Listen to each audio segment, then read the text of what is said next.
Ini pemandangan daripada belakang rumah kampung ni. Ni ada kolam ni, tapi kolam ni dia tak dalam lah. Dia bukan tak dalam, tapi dia nak korek lagi sebab dia ada banyak daun-daun dari atas ni kan, dia dah kumpul ke bawah tu. Tapi dalam ni ada juga ikan ni, masih ada. Cuma bulan lepas ke atau baru-baru ni tak silap saya kan, ada memerang serang dia kolam ni.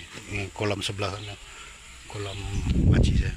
Pandan ada dekat belakang. Kalau nak buat kuih pandan banyak. Buah ada.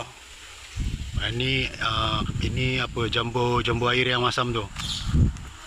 Tu belunuk, pokok belunuk ada tu yang besar tu. Ini rambutan, ada durian tu durian.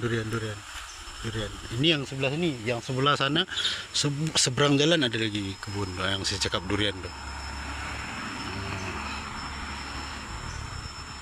Nampak tu, ni nampak. Tu nampak tu. Itulah musuh kita.